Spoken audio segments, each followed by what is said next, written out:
안녕하세요. 한국예대위에서 성교학 과목을 맡고 있는 김성환 교수입니다. 이제 오늘은 십계명 강의 제3차 강의 시작하겠습니다. 저번 시간에 십계명 서론을 갖고 이야기했습니다. 십계명 서론에서 제일 중요한 게 뭐였죠? 내가 하나님의 은혜를 얼마나 받았는가, 그 받은 만큼 사실은 하나님이 즐거워하시고 기뻐하시는 일을 행할 수 있다. 하나님이 기뻐하시는 일이 바로 10가지 계명이다라고 했습니다. 그러면서 하나님이 이것을 기억하게 만들기 위해서 새로운 방법을 제시합니다. 이 방법 보면 옷단 귀에 술을 달게 했다. 69쪽에 나와 있죠. 옷의 맨 끝에 술을 달게 했습니다. 이걸 보면 자라에 놀란 사람 소뚜껑만 봐도 놀란다고 그랬는데, 이 술을 달문해서 술은 하나님께서 우리에게 계명을 지켜야 된다고 요구하신 거구나. 즉 하나님이 좋아하는 것은 이런 것이다라고 말씀하신 거구나 하고 하나님이 좋아하시는 것을 기억하게 만들었다는 겁니다.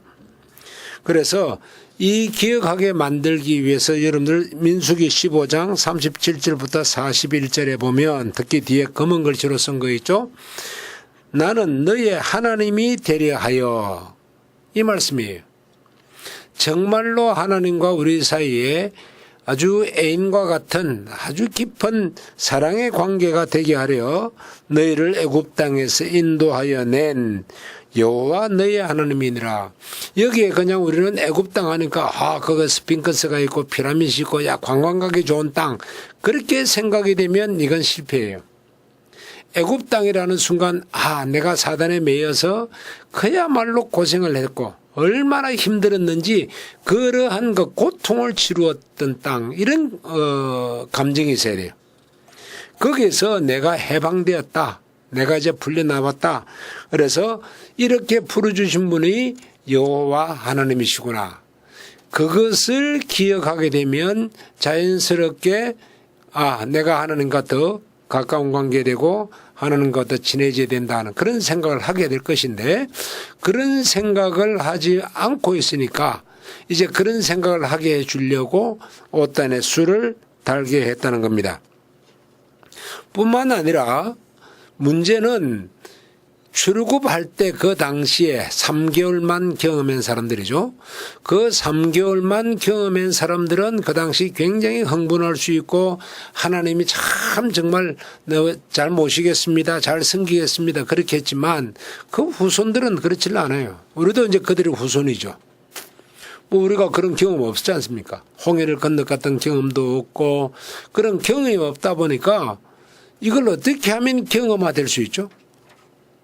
그 경험화될 수 있는 방법은 가르치는 겁니다. 얼마나 실제적으로, 얼마나 감동적으로 배우느냐. 컴퓨터가 마치 설명해 주는 것처럼 단순한 설명이 아니라는 거죠. 그래서 우리가 이제 이스라엘 백성들이 교육에서 굉장히 많이 쓰고 있다는 교육인 쉐마 교육. 이 쉐마 교육을 보면 딴 거 아니죠. 쉐마 교육의 내용은 딴 겁니다만 이제 쉐마라고 하는 쉐마 이스라엘이라고 나오는데, 이 쉐마에 보면 어떻게 하라고 되어 있습니까? 때를 얻든지 누웠을 때든지 일어났을 때든지 길을 행할 때든지 언제든지 하나님을 기억하라라고 이야기한다는 점입니다. 이 말은 너무 지겹게 들어서 이제 귀찮다 할 정도가 될 수 있지만, 사실은 이 쉐마가 재미있게만 낸다면 마치 어린아이가 부모가 해주는 동화를 듣고 좋아가지고 깔깔거리면 아빠 또 해줘, 아빠 또 해줘 하는 것처럼 그렇게 마음의 감정이와 닿도록 가르치라고 하는 말이에요. 그냥 앵무새 녹음기 틀어놓듯이 앵무새 이야기하듯이 하지 말고 정말 감동 있게 우리가 이런 경험했다, 너무너무 하나님의 은혜가 고맙다는 그 메시지를 전해라는 것입니다.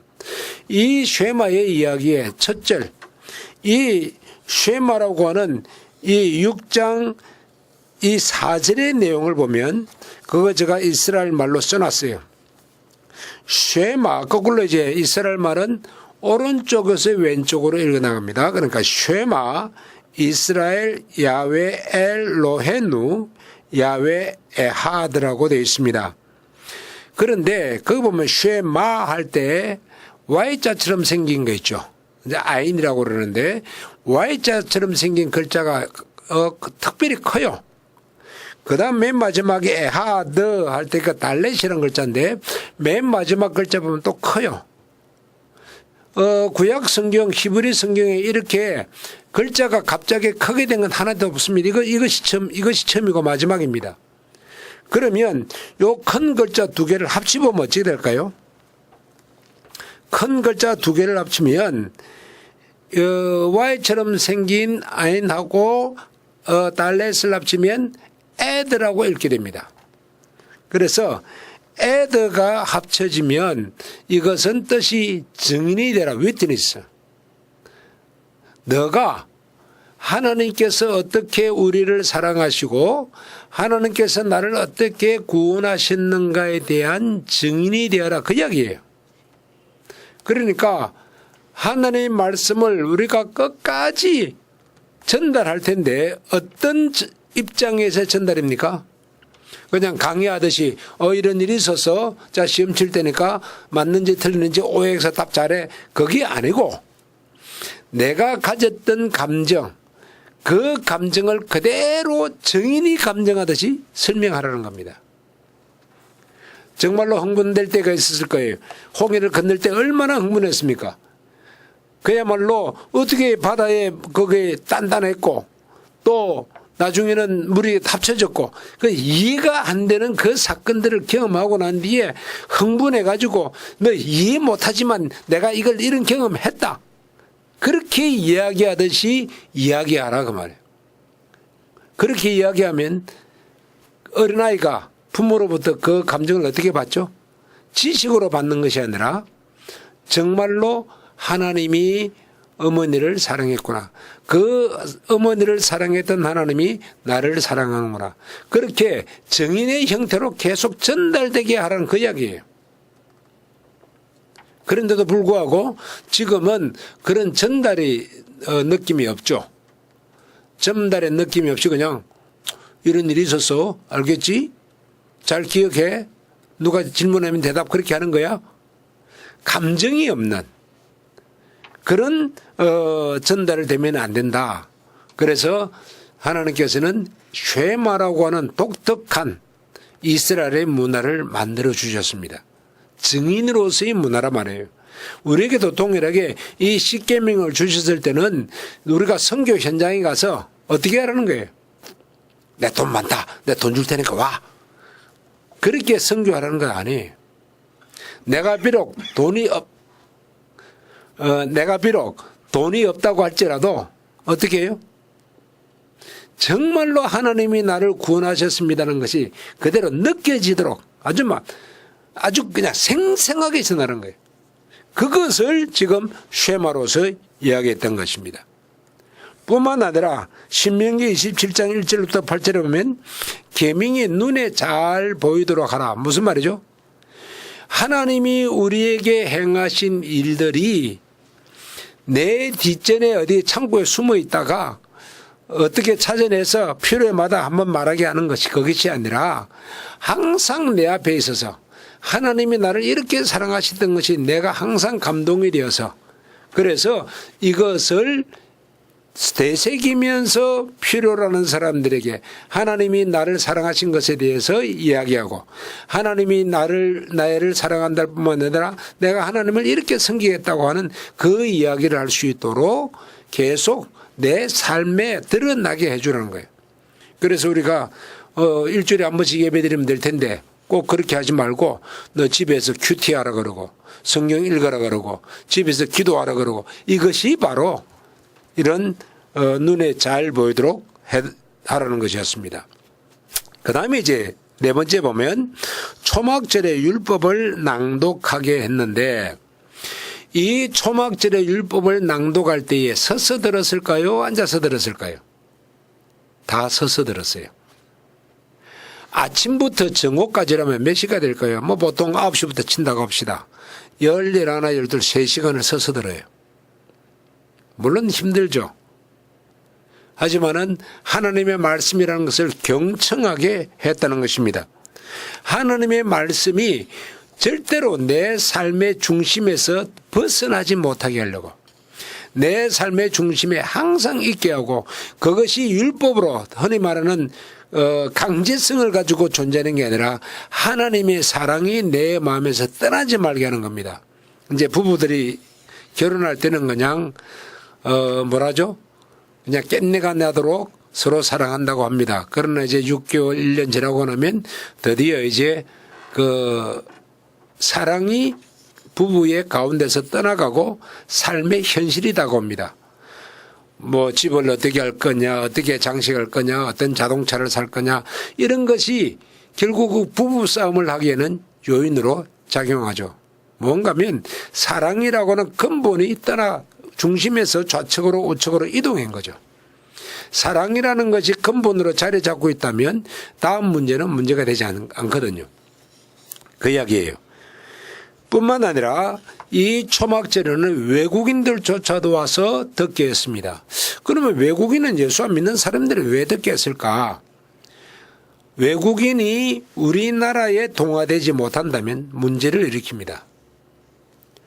이슬람이 지금 영국에서 좀 뭐랄까요, 요주 인물이 돼 가지고 영국에서 어떤 경찰들이 무슬림들을 어떤 면에서는 감시하고 있어서 자기들은 자유가 없다고까지 말을 한다고 합니다.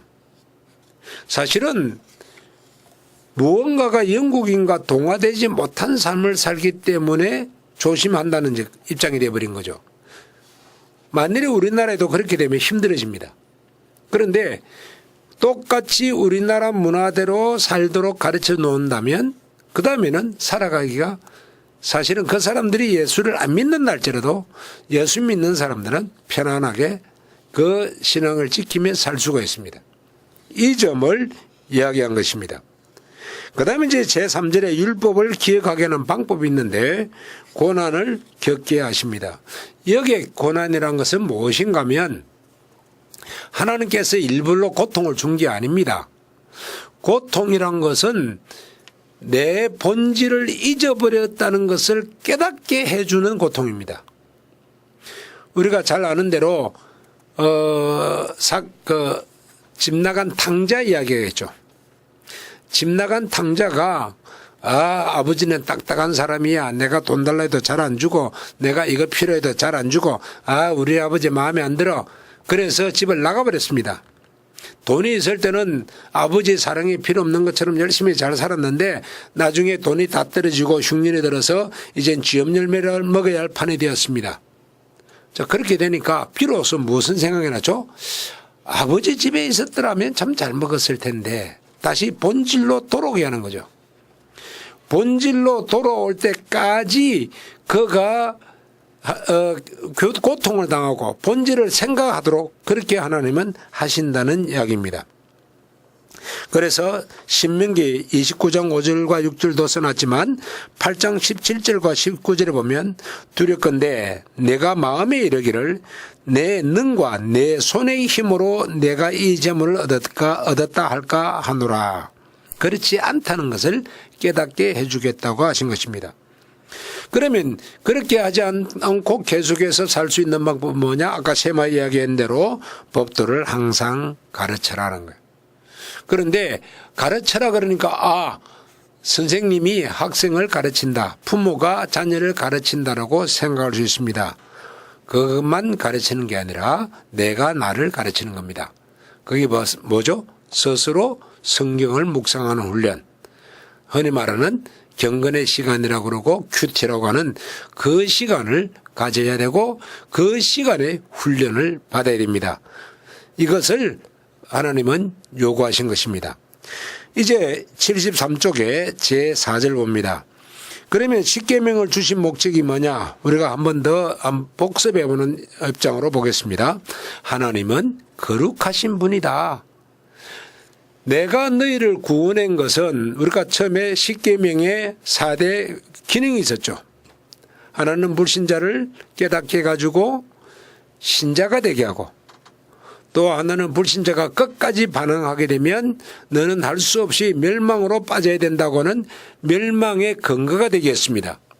그러나 기독교인이 된 사람에게는, 신자가 된 사람에게는 어디까지 살아야 된다? 하나님하고 좀 가까이 지나려면 하나님처럼 거룩해질수록 하나님과 더 가까이 할 수 있다는 거죠. 많은 사람들이 영어를 공부합니다. 그런데 딱 만나면 Hello, how are you? What's your name? Where do you come from? 그 정도면 끝이에요. 그렇게 실컷 물어놓고 그 다음엔 무슨 이야기를 하려고 그러면 영어 수준이 딸려가지고 이야기 끝. 이제 빠이빠이, see you later 하고 말아버립니다. 그러나 영어를 잘하면 뭐 할까요? 그래, 너희 아버님은 지금 무슨 일을 하시고 그래서 너는 어떤 특징을 가지고 있고 나는 이런 생각을 하는데 한번 이야기해 볼까? 아주 깊은 대화까지 가죠. 하나님의 거룩성까지 대화가 같이 할 수 있는 그 소재가 만들어지고 같은 생각의 방향을 가져요. 이 방향성을 제공하는 것이 뭡니까? 바로 율법이라는 겁니다. 그래서 가장 중요한 것, 우리가 거룩해지는 삶, 그럴 때에 이방인들이 어떻게 한다고 그랬습니까? 이방인들이 우리를 보고 야, 참 거룩하다. 그러니까 하나님이 누구신지 참 모르겠지만 하나님 믿을 만하다. 내가 하나님께 영광 돌리고 하나님을 믿겠다라고 한다는 겁니다. 두 번째가 우리로 하여금 살게 하기 위함이다 그랬어요. 신명기 4장 1절에 보면 이스라엘아 이제 내가 너에게 가르치는 규례와 법도를 듣고 준행하라. 그래야만 너희가 살 것이요 너희의 열주의 하나님 여호와께서 너희에게 주시는 땅에 들어가 그것을 얻게 되리라. 내가 지금 갖고 있는 이 재물과 이 복이 다 어디서 왔느냐? 하나님이 주신 건데 이것이 마음에 안 들고 하나님을 안 찾고 본질에서 벗어나면 어떻게 됩니까? 그냥 할 수 없이 본질로 들어오게 하려고 뺏는다 이거죠. 조금 얘가 좀 지나친 얘기가 될 수 있습니다만은 이제 어떤 인격이 있고 부자이고 그리고 모든 면에서 완벽한 남편하고 결혼을 했습니다. 그런데 아내가 자꾸 문제를 일으킵니다. 그러면 어떻게 될까요? 남편이 참다 못해서 이혼하자. 만일에 이혼을 하게 되면 어떻게 됩니까? 남편이 가지고 있던 것 자기가 다 누리고 있었지만 그것으로서 끝나는 거죠. 그러면 남편이 가지고 있는 걸 계속 다 누리려면 남편과 뜻이 맞아야죠. 그런데 우리는 죄인이었고 하나님은 거룩하신 분이기 때문에 누구 편으로 가야 됩니까? 당연히 하나님 편으로 우리가 돌아서야 되는데 우리는 죄성이 많아서 쉽게 돌아서질 못하죠. 그걸 예수님께서 죄를 용서했다는 그 사랑의 감정을 주게 하시고 이것을 갖다가 끊임없이 우리에게 격려하는 성령이 계시기 때문에 성령이 그 일을 감당해 주시는 겁니다. 그렇게 함으로써 하나님이 우리에게 주시고자 하는 복을 마음껏 누릴 수 있다는 거죠. 또 이 말은 우리가 교만하지 않게 위함이다. 우리는 쉽게 알 수 있죠. 하나님을 의뢰하지 않겠다고 말하는 그 순간이 교만이기 때문입니다. 또한 이방 문화에 물들지 않는다. 내 필요한 것이 다 있으면 이방 문화에 물들 거 없어요. 이스라엘 백성이 사사시대에서 잘 살아왔는데 하나님 전쟁 나니까요 감당 안 되던데요. 이방인들처럼 우리에게 왕을 주세요. 그래서 이방 문화에 물들었어요. 그러니까 왕의 제도가 있으니까 되던가요? 아니요. 더 힘들어졌어요. 사울 임금도 백성을 괴롭혔고 또 솔로몬은 더 괴롭혔어요. 단지 왕인데도 왕이 아니었던 자가 한 사람이 있었어요. 왕인데도 왕처럼 나는 안 살겠습니다 하고 산 사람이 있는데 다윗이에요. 왜 그가 왕인데 왕이 아닌 것처럼 살았느냐? 왕은 자기가 결정하면 돼요. 내가 이렇게 한다 저렇게 한다 결정하면 되는데 다윗은 언제나 하나님께 기도하였더라. 무슨 말이에요? 내가 결정 안 합니다. 하나님 당신에게 결정권을 드립니다. 그렇게 살았던 왕 다윗일 때에 가장 강력한 나라가 된 거거든요. 그러나 솔로몬처럼 자기 마음대로 하나님이 성전 요만큼 크기로 지어라 그랬는데 자기 생각에 우리 하나님이 위대하신 하나님인데 어떻게 이렇게 조그마한 성전 짓느냐? 안 돼. 우리 아버지가 성전 지으라고 돌멩이도 다 준비했고 그 검은 철, 동 다 준비했다고 이야기했는데도 그거 가지고 모자라. 역대상에 보면 그것도 모자랐어. 이제 바벨론에다가 그 백향목을 내려보내라 그러고 그렇게 해서 더 크고 아름다운 전을 지어놓고 난 뒤에 어떻게 됐습니까? 그것은 자기 생각으로 지었는데 솔로몬이 죽자 말자 곧 사라졌어요. 솔로몬 성전에 그 좋던 모든 벽이 다 황금 덩어리인데 그거 싹 다 뜯겨져 나갔다고요. 그러므로 이방 문화에 물들어 가지고 이방 문화식으로 산다고 되는 건 아니다. 하나님의 방법으로 살아야 된다. 그래서 하나님의 방법이 뭡니까? 그것은 하나님의 속성을 아는 거예요. 선교지 가서 똑같습니다. 하나님의 속성을 가르쳐 줘야죠. 우리는 한국에서 왔습니다. 한국은 굉장히 부자입니다. 그래서 당신들 뭐 필요하세요? 고아원 지어달라고 해드리죠. 당신 뭐 필요하세요? 우리 컴퓨터 갖다 놓고 컴퓨터를 우리 집에 다 하나씩 다 돌려주세요. 그게 해드리죠. 그러나 그게 복음이 없다면 다 헛것이에요. 그러므로 진리를 가르쳐야 된다는 것을 이야기한 것입니다. 자, 이제 우리가 서론에서 제일 중요한 것, 지금 우리가 이제 1계명 들어가야 되는데 이 1계명을 하기 전에 서론에서 가장 중요한 게 뭐냐? 1계명을 내가 의지적으로 지킬 것인가 사랑 때문에 지킬 것인가가 결정지어야 됩니다. 내가 하나님의 사랑이 부족하기 때문에 하나님이 나에게 베푸신 사랑을 덜 깨닫고 있다면 아직은 1계명 들어갈 자격이 없어요. 하나님의 사랑에 더 깊이 내가 들어와서 하나님 사랑을 좀 제발 알게 해주세요. 그러면 내가 하나님의 그 오묘한 것을 알고 내가 하나님을 적극적으로 사랑하겠습니다. 그렇게 이야기할 수 있다는 겁니다. 그래서 여러분들이 십계명 전체를 아는 것도 중요하지만 보다 더 중요한 것은 내가 하나님을 온전히 사랑하느냐에 잡혀 있느냐. 거기에 문제가 있다는 겁니다. 이 문제를 우리가 해결하기를 바라면서 이제 제2장 제1계명으로 들어가겠습니다. 한번 같이 읽겠습니다. 너는 나 외에는 다른 신들을 내게 있게 말지니라. 출애굽 20장 3절이나 신명기 5장 8절인데 다 똑같습니다. 번역이 다르게 되어 있을 뿐입니다. 그러면서 제가 이사야 44장 6절도 같이 써놨는데 나는 처음이요 나는 마지막이라 나 외에는 다른 신이 없느니라. 성경에 신의 이야기가 있던데 그거는 우리의 표현 때문에 있은 거지 신은 한 분밖에 안 계십니다. 그러므로 이 한 분밖에 계시지 않는 이 신을 이제 우리가 생각해 봐야 되는데 맨 먼저 나온 단어입니다. 너는이란 단어예요. 자, 너는이란 단어가 단수로 쓰여졌느냐 복수로 쓰여졌느냐는 문제입니다. 히브리 원어를 보면 너는이라는 단수로 써져 있습니다. 그런데 이제 공동번역에서는 너희는이라고 복수로 해석해서 마치 공동으로 구원의 문제에 도달하는 것처럼 되어 있는데 그렇지 않습니다.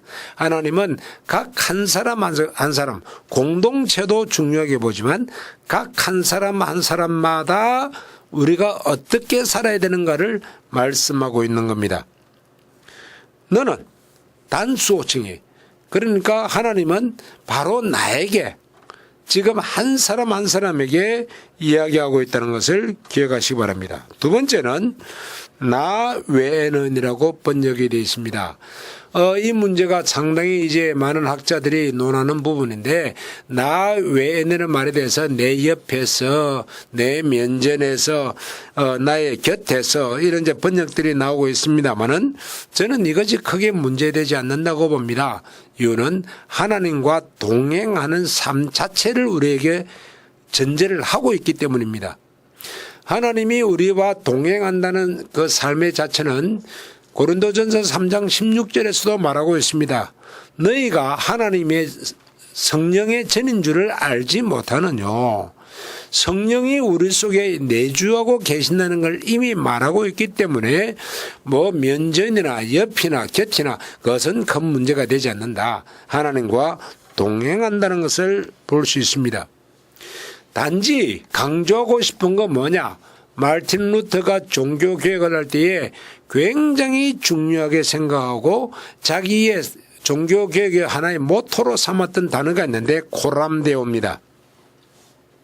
코람, 누구 앞에서 데오, 데우스의 이제 소유격이죠. 하나님의 앞에서, 하나님의 면전에서. 그러니까 우리의 삶을 종교 개혁을 하든 무엇을 하든 하나님의 면전에서 한다는 것을 꼭 기억해라. 그래서 시편 139편에 보면 내가 심지어 바다 깊은 데까지 들어가 숨는다고 할지라도 하나님은 거기 계신다라고 했던 것입니다. 그런데 많은 사람들은 하나님을 떠날 수 있다고 생각한 것이 착각이죠. 그게 요나도 다시스로 갔던 이유 중에 하나가 되죠. 자, 그 다음에 이제 세 번째가 80페이지 보면 다른 신들이라고 되어 있죠.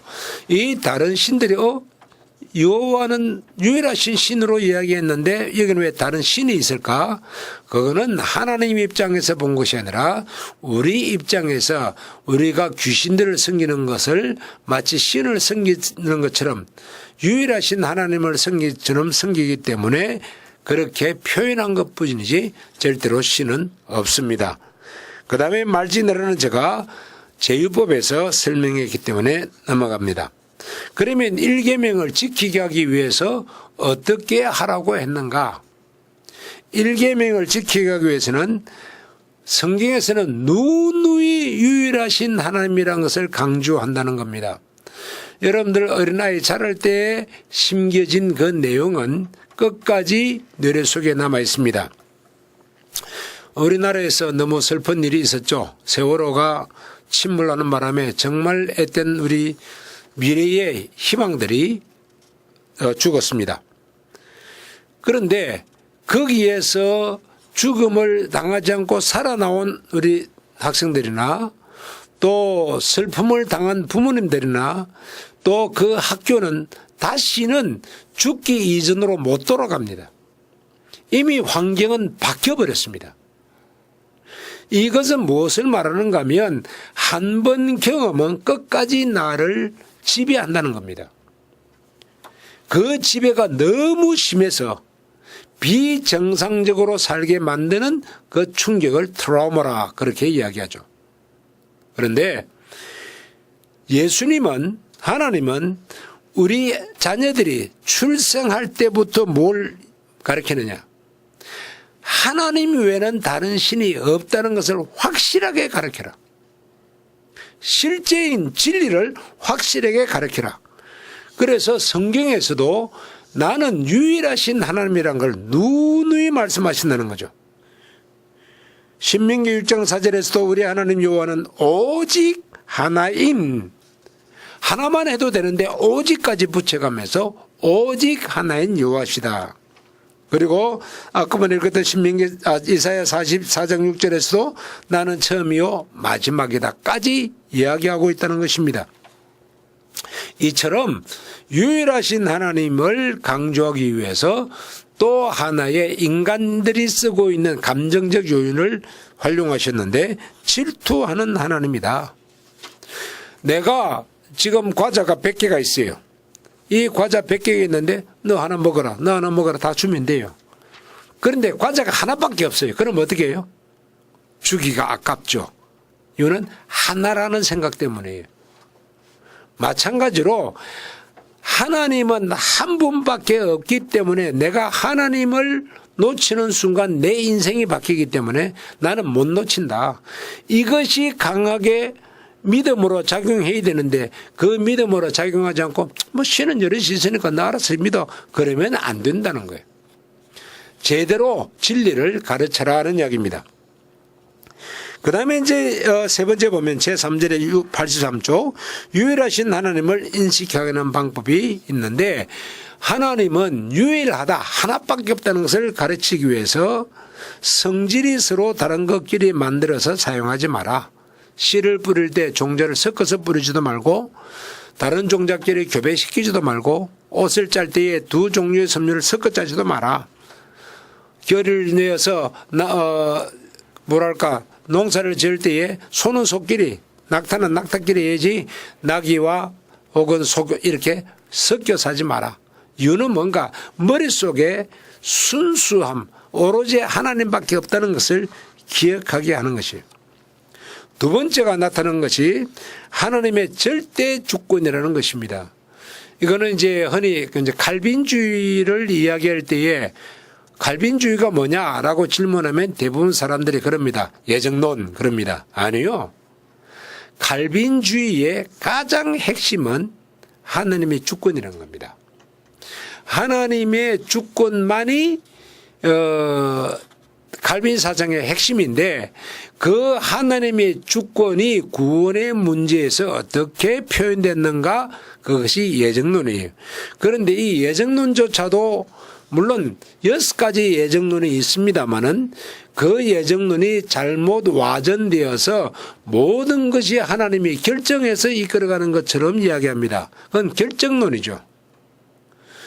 그런 식으로 이야기하면 뭐 내가 앞으로 3시간 후에 숟가락 들고 밥 먹는 것까지도 하나님이 예정하셨다, 즉 결정하셨다 이야기돼요. 그건 아니에요. 예정론이라는 것은 내가 모든 일을 다 겪고 난 뒤에 보니까 하나님이 철저하게 간섭하셨다. 그래서 예정론을 설명하려면 섭리론이 들어와야 돼요. 그런데 그 섭리론을 무시하고 마치 결정된 것처럼 이야기하는 것은 잘못된 예정론입니다. 이 시간에 예정론을 설명하려고 한 건 아니지만 하나님의 절대적 주권이란 말이 뭔가 하면 하나님이 모든 결정권을 가지고 계신다. 유일하신 하나님, 왕으로서의 King of Kings라고 하는 모든 왕들의 왕이신 최고의 결정권을 가지신 분이라는 그것을 이야기하는 거죠. 그래서 이 줄거를 설명하기 위해서 구약 시절에 하나님은 몇 가지 예식을 만드셨습니다. 그 하나님이 만드신 예식에 보니까 유월절, 초태생의 구별, 속전제도, 나시린의 제도, 소산의 만물제도가 있습니다. 이 5가지 제도를 잠깐 한번 살펴보겠습니다. 유월절에서 처음 난 소생을 다 죽였습니다. 다시 말해서 구원은 누가 하는 겁니까? 처음 하나님이 모든 일을 권한을 주고 계신다는 거예요. 그러니까 그 당시 애굽의 수많은 신들이 다 동원되어도 안 되더라. 유일하신 하나님만이 답이다. 그래서 유일하신 하나님을 기억하게 하는 거죠. 두 번째, 초태생. 초태생 처음 난 것들은 누가 다 가져갑니까? 신들이 다 가져갑니다. 그런데 이 초태생을 애굽 사람들은 그들의 신에게, 해의 신에게, 달의 신에게 이런 신들에게 다 바친다고 했지만 실제로 보니까 처음 난 자식은 누가 다 가져갔어요? 하나님이 싹 다 가져갔어요. 봐라, 너희들이 말하고 너희들이 만들어낸 신들이 아니지 않느냐. 나다. 내만이, 하나님만이 유일하신 하나님이다. 이 유일하신 하나님을 너가 인정하라는 겁니다. 세 번째, 속전입니다. 이 속전은 그렇다고 이스라엘 백성들이 유월절 때에 아무도 안 죽었거든요. 그러니까 하나님이 살려두었느냐? 아니요. 완전히 죽이죠. 12지파 중에 레위 지파를 죽여버려요.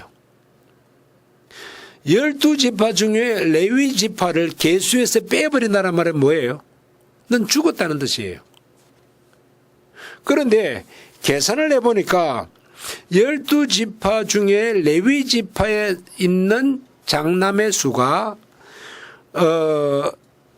22,000밖에 안 돼요. 그러나 12지파에 있는 장남의 수를 계산해 보니까 22,273명이었어요. 273명도 하나님이 데려가겠다는 거예요. 하나님의 주권이란 말이죠.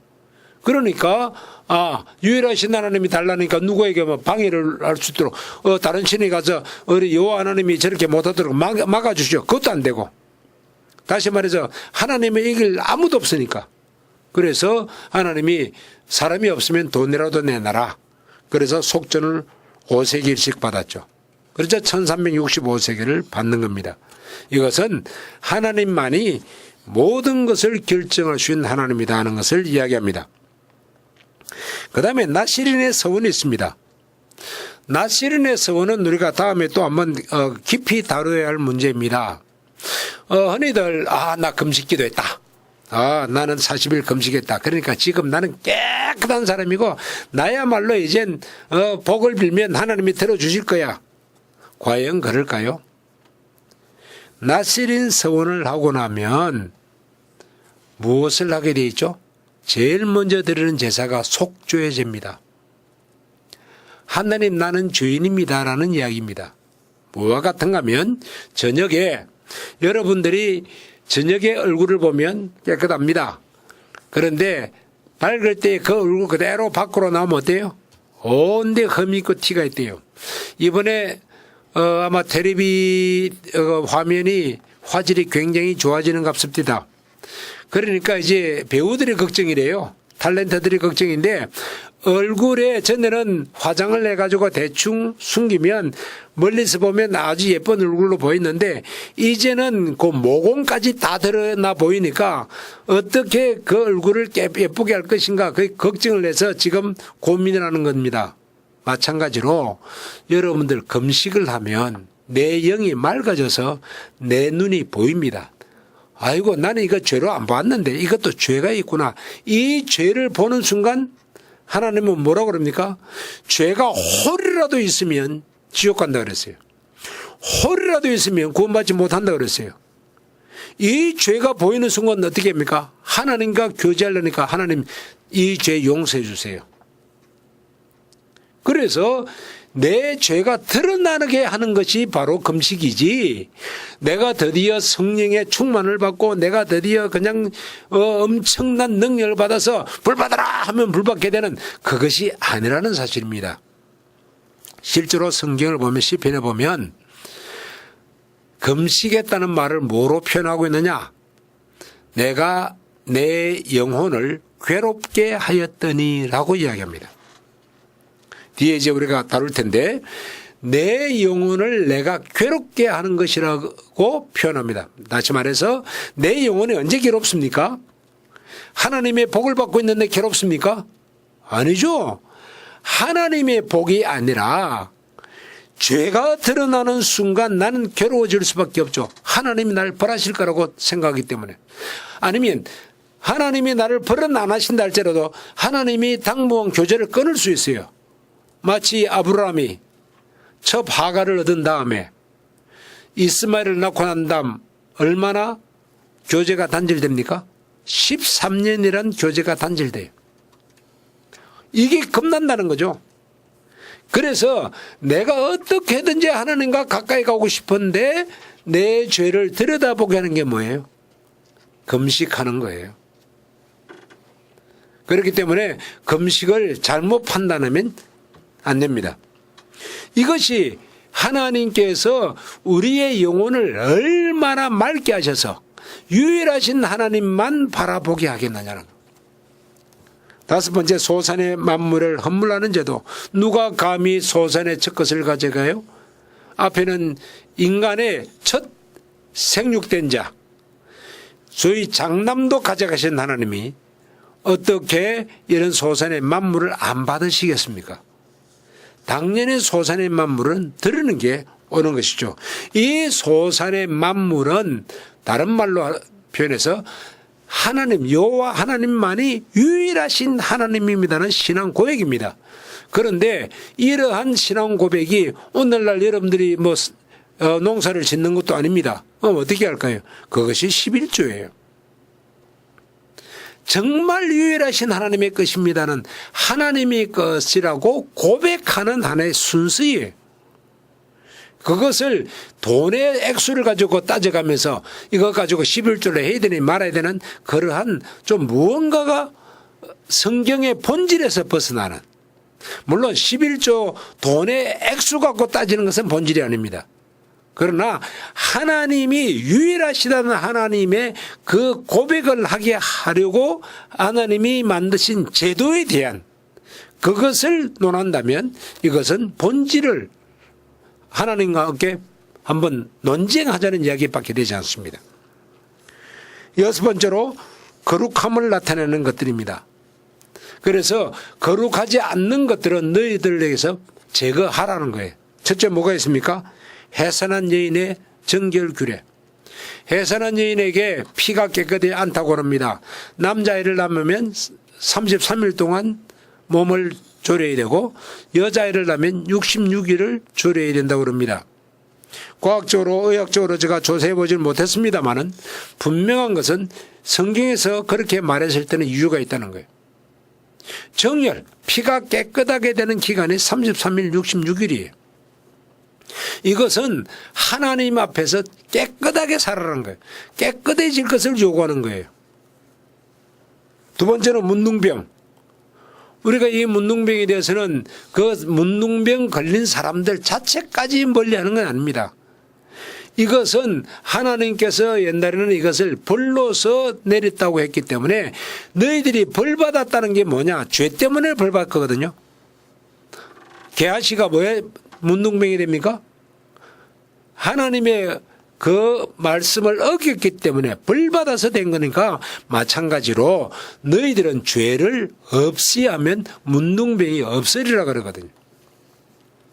그렇다고 지금 우리가 생물학적으로 문둥 환자가 된 자들에게 그들이 영적으로 범죄했기 때문에 문둥 환자가 됐다고 그렇게 말한 것은 우리에게는 무리입니다.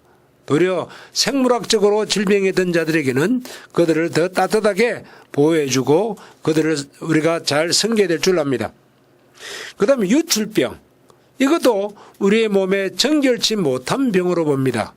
그래서 이 유출병이 있을 때에 신랑이 상한 자나 사정자에 대해서는 이 자체에 대해서도 하나님은 이미 그 첫 스타트가 처음 시작이 하나님의 법을 어긴 사람이 있었다. 그 어긴 사람에 대해서 죄값이다. 그 죄값을 우리는 하나님 죄를 짓지 않게 해주세요라는 그런 자발적인 이야기예요. 좀 더 예를 들면 지금 브라질에서 축구가 열심히 지금 되고 있는데 그 브라질에는 이 성적 다르게 굉장합니다. 이유는 이 노예들이 거기에서 브라질의 인구를 많이 가지고 있어요. 그래서 브라질은 다른 남미에 비해서 흑인들이 굉장히 많습니다. 백인들과 흑인들의 그 혼혈족이 살고 있는 것이 브라질인데 이 흑인들의 삶은 그 당시에는 노예였고 인간이 아니었기 때문에 거기서 생긴 성적인 타락이 지금의 브라질의 어떤 윤리적 타락으로 와서 여러분들이 카니발이라고 하는 유명한 그 삼바춤과 같은 그것을 즐기는 것 같지만 사실은 그 성적 타락에 대한 것을 뭐랄까요? 문화적으로 성화시킨 한 모습입니다. 이런 잘못된 것에 대해서 하나님은 너희들이 애초 그것을 허용해버리면 더 성행한 잘못이 있을 테니까 허용하지 말아라. 지금 있는 현 상황에 대해서는 하나님은 고아와 과부와 나그네를 너희들이 섬기라 그럽니다. 그러나 이미 그걸 만들어지는 것 초기 과정에서는 정죄를 하는 겁니다. 이 점을 구분해서 들으시면 좋겠습니다. 그래서 1계명을 주신 목적이 무엇일까? 몇 가지를 우리가 다시 한번 정리해 보는데 천상하지에 정말 어딜 봐도 하나님 여호와 외에는 하나님이 없다. 여호와만이 하나님이시다. 두 번째는 하나님은 전능하시다. 올마이티 능력을 모두 다 가지고 계신다. 뿐만 아니라 하나님은 거룩하신 분이다. 지저분한 분이나 혹은 불완전한 분이 아니다. 네 번째로는 하나님은 영으로서 우리의 예배를 받으시고자 한다. 그 말은 하나님과 동질의 입장으로 와서 예배하라는 거예요. 거룩한 자로서 예배하라는 것입니다. 다섯 번째, 모든 생명의 근원이시다. 그러니까 딴 데 가지 말고 하나님께 아뢰라. 마지막으로 하나님은 우리와 교통하시는 자아를 가지신 분이다. 이러한 하나님을 향하여 우리는 이제 하나님이 그냥 내 놀잇감이 될 수도 없고, 하나님이 나하고 상관없는 저 멀리 있는 하나님, 그분도 아니고 나와 가장 인격적으로 동행하시고 대화하시고 나를 사랑하시고 내가 사랑할 수 있는, 그래서 하나님의 계명을 지키기 위해서는 억지가 아닌 사랑으로 지킬 수 있도록 하나님은 최고로 좋은 나의 신랑이다라고 접근하신 겁니다. 그런데 이걸 최고의 신랑으로 접근하지 않고 마치 왕으로만 접근하거나 마치 아니면 권위자로만 접근할 때에 우리는 억지로 행할 수밖에 없습니다. 굳이 생각한다면 여러분들이 왕비라고 생각하면 됩니다. 왕비지만 내 남편이 왕이지만 사실은 둘이서 만날 때는 왕이에요. 왕이 아니라 내 남편이에요. 얼마든지 쉽게 대화하는 왕이에요. 그렇게 최고의 권한을 가진 자가, 최고로 나를 사랑하는 자라고는 그런 축복을 누리기를 원하고 이것을 알기 원해서 십계명을 주신 것이지 강제적으로 나는 왕이니까 너는 이렇게 경배해라고 시킨 것이 아니라는 것입니다. 이제 여러분들이 토의와 질문을 통해서 또 많이 생각해 보시면 좋겠습니다. 감사합니다. 끝까지 들으시느라고 수고하셨습니다.